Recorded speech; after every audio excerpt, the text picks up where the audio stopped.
In the heart of silence, even chains begin to melt. There are people who spend their whole lives walking through storms, not to fight them, but to learn how to stand still in the wind. We often think strength comes from having a voice, from power, from the ability to make others listen. But there are moments in life when all the noise fades away and only a long silence remains. A silence that frightens us, yet is also where the heart begins to speak truth. Silence in Buddhism is not an escape. It is awakening. The moment we pause to see the suffering within ourselves, to understand that not every battle needs swords and shields, and not every victory is won through resistance. There was a man who lived this truth fully. For 27 years in a dark prison, he lost his physical freedom, but faced an even greater challenge: the hatred, anger, and fear within his own mind. Instead of letting them consume him, he turned silence into his teacher and pain into the strength of compassion. His name was Nelson Mandela.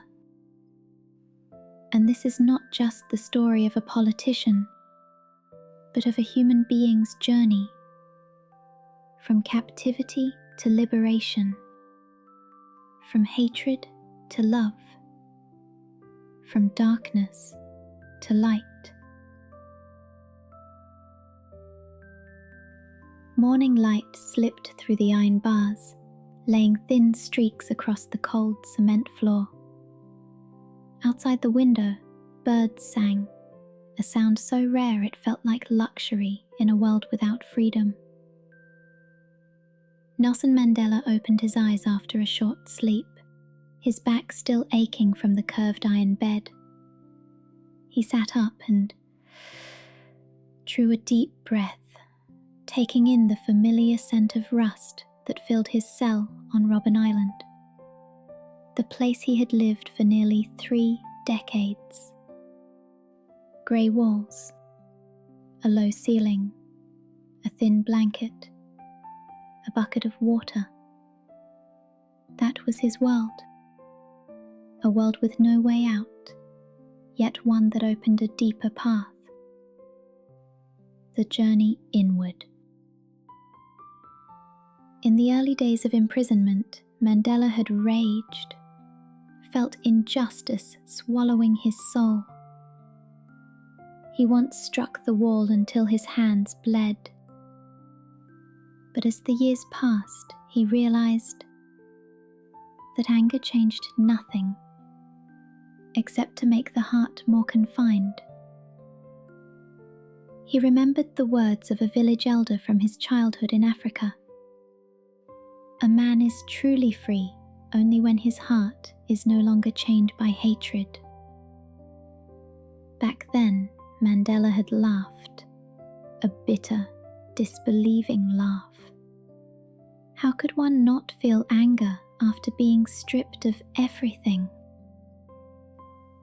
Yet now, in this quiet room where he could hear even the rhythm of his own breath, he began to understand. Silence was not weakness. It was the beginning of strength. Each morning he sat in simple meditation, hands resting on his knees. No prayers, no resentment, just sitting, listening to the birds, to the wind, and to the sound of his own heart, slowly breaking open, layer by layer. Night falls. Cold wind slips through the cracks of the door, carrying the salt of the sea. In the darkness, Mandela gazes at the ceiling, the only light seeping in through a narrow slit. Loneliness thickens like fog. No voices, no news from the outside world. It feels as if the entire world has forgotten him, the man once branded an enemy of the state.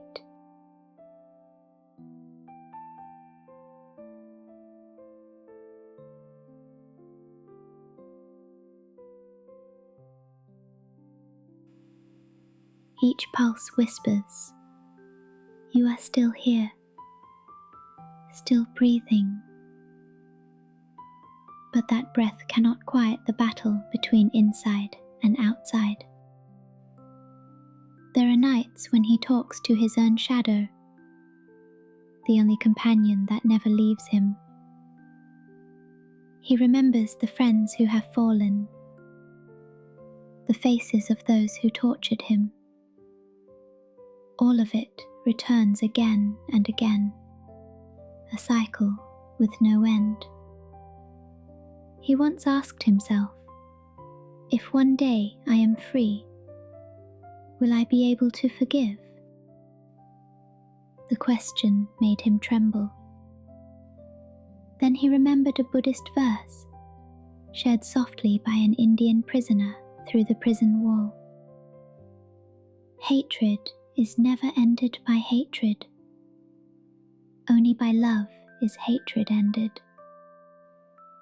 He didn't believe it at first, but the words stayed with him like a seed buried deep in the earth, waiting for its time to bloom. One morning, Mandela was sent out for labor. The sun was harsh, dust swirling everywhere. Hundreds of prisoners bent their backs, striking stones, their sweat mixing with sand. Each hammer blow was a silent curse. Amid the noise of metal and rock, Mandela heard a dry cough. His old friend, Governor Mbeki, had collapsed. A soldier shouted, "Get up, you filth!" No one dared to move. Mandela dropped his hammer, knelt down, and lifted his friend. A slap landed across his face. Blood trickled from the corner of his mouth. But in his eyes, there was no anger left. In that moment, he felt something different. A deep stillness. Not the stillness of fear, but of acceptance. Of a soul no longer wanting to resist, but to understand. When he was dragged back to his cell, pain was not what filled his mind. He thought of the soldier's eyes, trembling with fear. And for the first time, Mandela felt compassion. Not for himself, but for the man who struck him. He realized they were both prisoners, bound by the same invisible chains of fear. That night, he sat still. Birdsong echoed faintly in the distance. Silence was no longer frightening. It had become his friend. One morning, sunlight streamed through the prison bars, spilling golden streaks across the floor. Mandela sat against the wall, holding a borrowed Buddhist book from another prisoner. Its pages were yellowed with time, but the words still shone. Only when the mind is mindful can true freedom exist. He read that line over and over again. Freedom, a word he had longed for all his life. But now he began to understand. Freedom does not arrive when the prison doors open, but when the heart is no longer bound by hatred. A small bird landed on the window bars, singing a few short notes. Mandela looked up. The free wings beyond the iron. Something he could not touch. Yet he felt no envy. Instead, he smiled. The bird flies because it trusts the wind, he thought. And humans only need to trust their own heart. He closed his eyes. For the first time in many years, he no longer saw the cell, no longer saw the bars. He saw only a vast, radiant space within, a freedom no one could ever imprison. Time passed. His hair turned grey, his back bent, yet his eyes grew clearer. Mandela had become the man other prisoners sought for counsel. One day, a young guard, the same one who had once beaten him, was badly injured in an accident. Everyone expected Mandela to feel satisfaction, but he simply said, "If I hold on to hatred, I will remain a prisoner, even when these doors open." He asked the prison doctor to treat the wounded guard. The entire camp fell silent.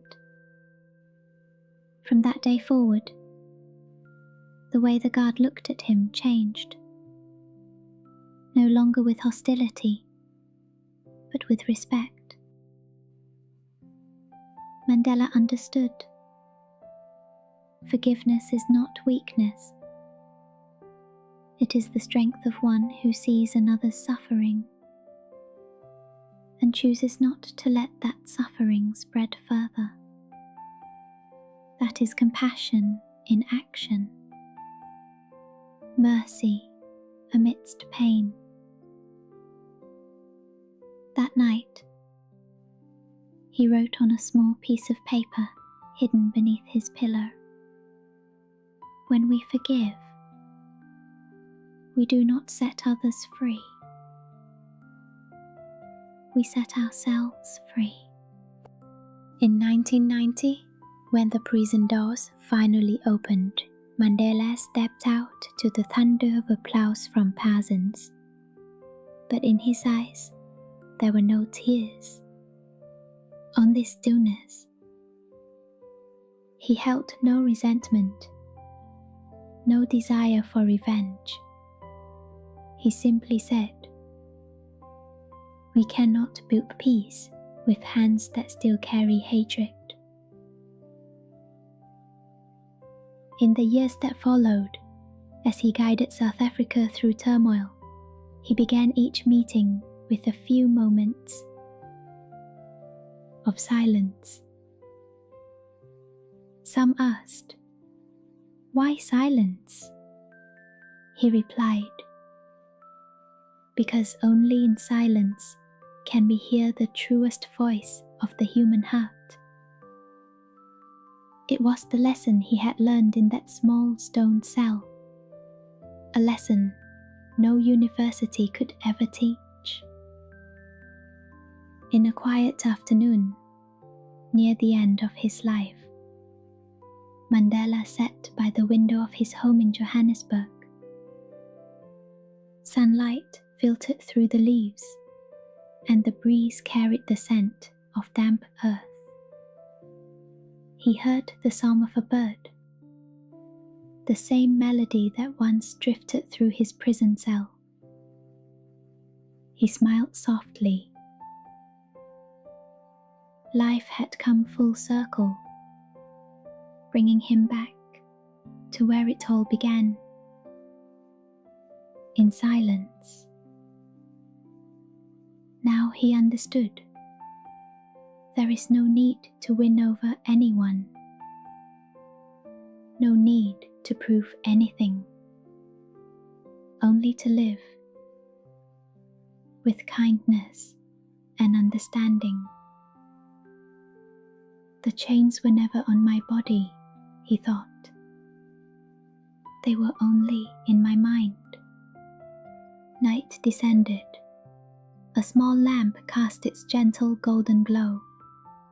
Mandela wrote the final line in his worn notebook. Silence is not the absence of sound. It is the presence of peace. He set down his pen and exhaled softly. Within that breath lived the long journey of a man once imprisoned, who had learned how to be free, even inside a cell. The story of Nelson Mandela is not merely history. It is Dharma, the path of patience, compassion, and mindfulness. When we learn to be silent amid suffering, we are no longer swept away by hatred or fear. We begin to see the truth that every being carries pain, and only love can heal the world. Tonight, if you listen deeply enough, you might hear a small bird singing outside, and within you, a quiet whisper. Freedom is not out there. It lives in each breath, in the silence you dare to touch.